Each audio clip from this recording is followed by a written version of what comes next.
I'd just like to start by saying I'm a huge fan. Huge fan. There's nobody in the world putting out better video material than you, and you are criminally undersubscribed. You should have 10 times more subscribers, and you will have in time.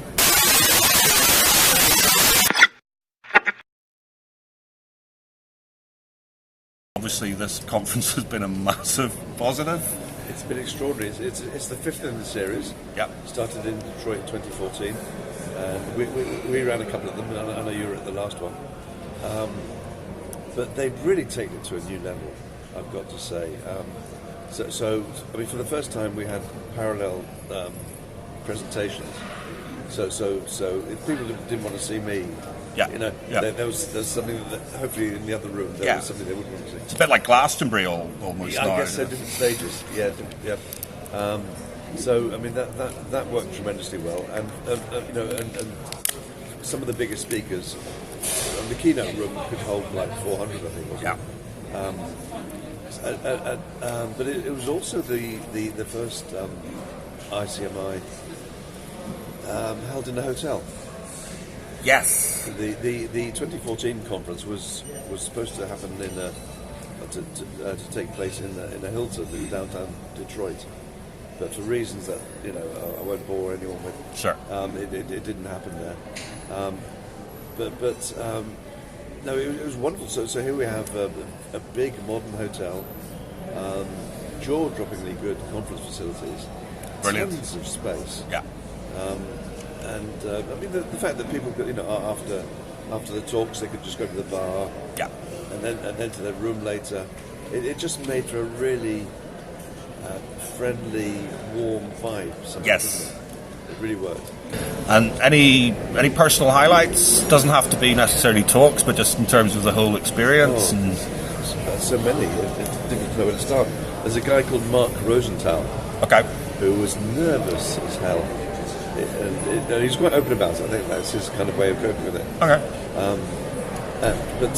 So he was talking about domestic violence. But at the end of it, he sang a cappella a song that he'd written. Oh wow! Okay. And it was just it brought the house down. Wow! I think that will go viral. I look forward to it because I missed that one, and Janice was singing. Janice's talk was great. Yeah, well, Janice was singing his praises as well. Oh, okay. She was very impressed, and I think a lot of the data that he had, the presentation was. Yeah. She thought was going to be very useful. Yeah. Okay. No, and I suppose that's a great thing about this sort of conference. For the first time, it was live streamed. Yes. But people will be able to go afterwards and watch the different. Yeah. I guess at some point, of course, I think they only live streamed the main. Yes. The main room. Yeah. But in time, it might be a month or two. I don't know. The edited videos will be on YouTube. Yeah. I think there must have been 30 speakers in total. That sounds about right. Yeah. I mean, it's not that there was a formal theme to the conference, but a lot of people spoke about fatherlessness. Yes. And that was kind of interesting. And it's really something that I think that the MRM needs to really talk about more. Yes. And I spoke about something, I think for the first time anyone's mentioned it as a men's issue. That's an ICMI. And that was abortion. Yes. As far as I'm concerned, it's a men's issue. And I really expected quite a few people just to walk out of the room. Okay. That. Instead of which I got applause. Yeah. That was really encouraging. Yes. I mean, something I've heard from a lot of people that I personally agree with is the kind of diversity of thought and opinion of the speakers. Yes. And you got that in some of the panels. Yes. And that certainly the debate about the paper abortion or the legal abortion. Right. That concept, that was quite a fiery debate, and it was it was good to see that. I think these sort of things are often accused of being echo chambers. Yes. So, but it's funny, you would think that maybe abortion. I mean, it's in our party manifesto, but the men's rights movement has said very little about abortion. But I think now we've sort of come to the point of having a certain level of confidence, of saying, it's not only a women's issue. Yeah.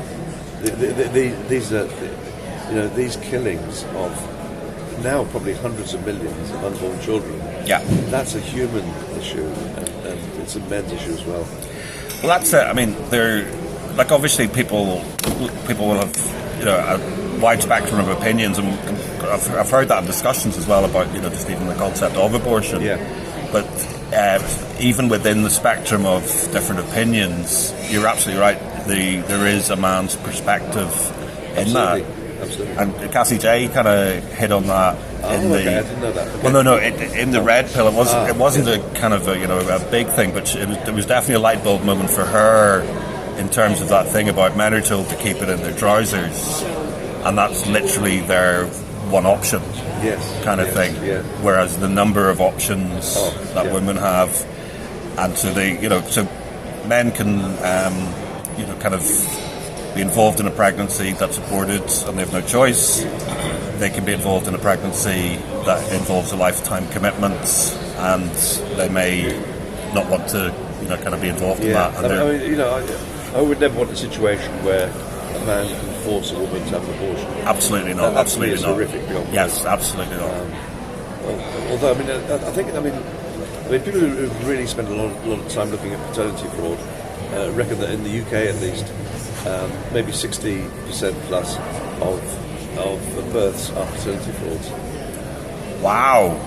Okay. Yeah. Well, that's unplanned pregnancies, and where a woman claims she's on the pill, it just doesn't take it. Oh, okay. Sorry. So there's 2 or 3 forms of.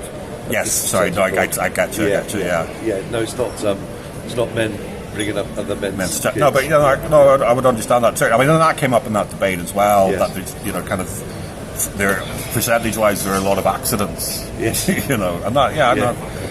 I would agree. I think it's kind of one of those issues that is an automatic hot button, and it is very much seen as a woman's issue and a woman's right. Very much so, yeah. And as you say, absolutely. Kind of, I don't think anybody would be stepping over that mark of it, the women's rights kind of thing. But it's one of those areas, a bit like circumcision, I think, that people. It's more of a hot potato than something like fatherlessness. Yeah. You have to ask who is, what class of people are going to be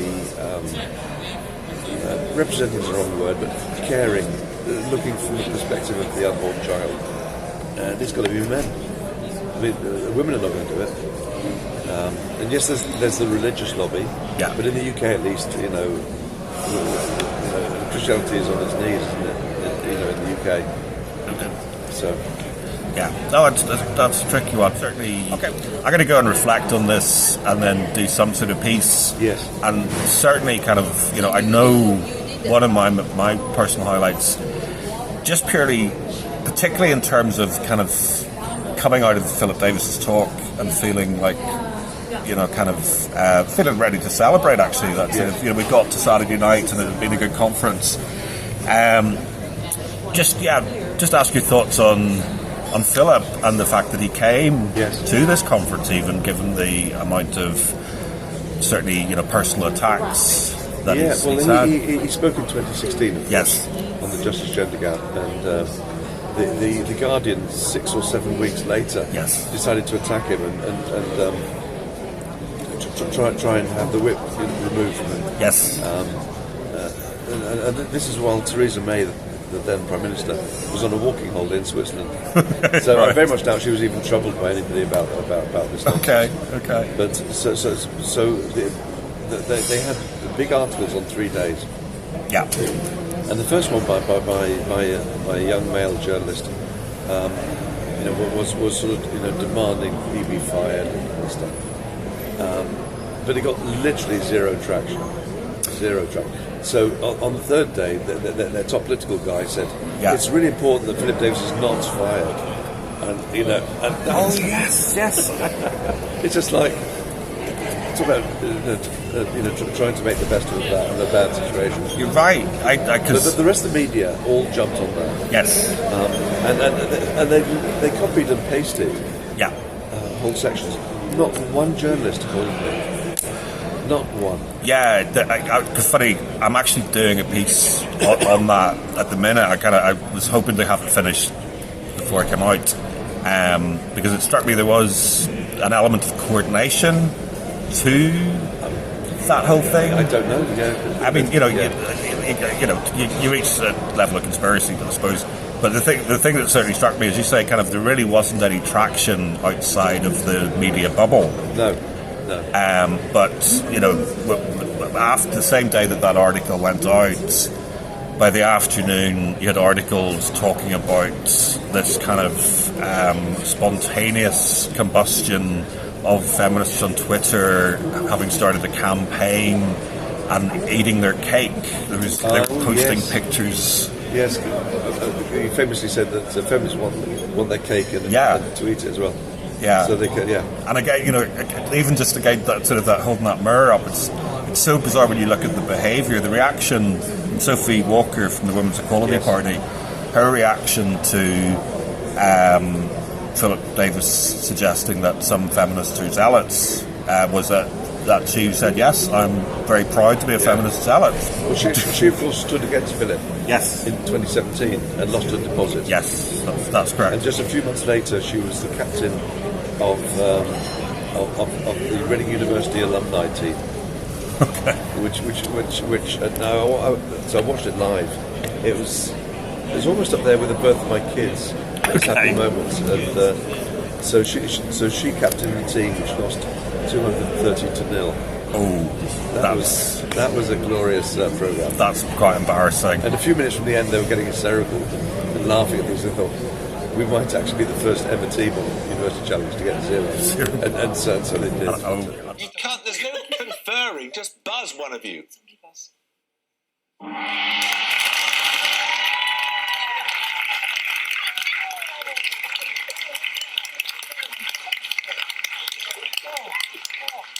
I think, Reading, you've achieved something hitherto unachieved in this series. You've got 0 points. What a total whitewash.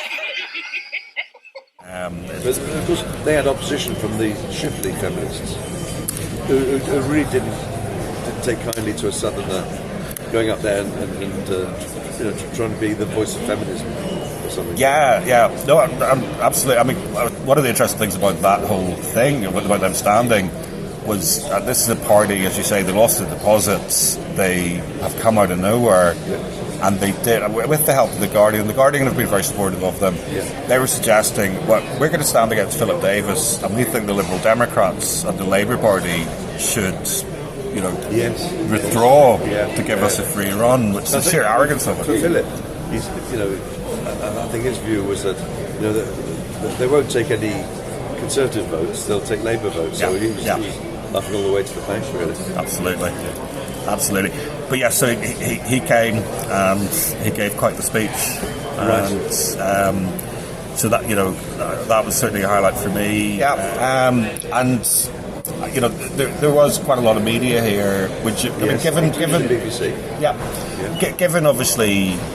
I'm sure you'd agree you've experienced some disappointing coverage or less, slightly disingenuous coverage over the years. Are you hopeful that you might? I say you, I mean the movement and the conference, that there might be a fairer kind of account this time. We always live in hope, don't we? Yeah. But the BBC coverage is not going to be fair. They'll take us 5 seconds here and 10 seconds there, but it kind of doesn't matter, because at the end of the day, people watch that and think, oh, I'll check out the websites of these people, and when they do that, then they're on the way to being red-pilled. Yeah, and I think certainly my personal experience, not just on the subject of men's rights, but just in terms of current affairs, the very fact that kind of conferences like this, all the talks are available online, so you can go. And I think that was a good example was the Guardian hit piece on Philip Davies. They very helpfully included a link to his 1 hour talk, right. Where if you go and listen to the talk, he gives the citations and he gives government figures, and you know, clearly they were misrepresenting him in terms of, you know, saying that he was not presenting the facts and figures correctly. Yes. So that's interesting. So listen, Mike, thank you very much. It's a pleasure. Much appreciated, and thank you very much. Safe trip home as well. And you. Can't you see it too? There's an elephant in the room.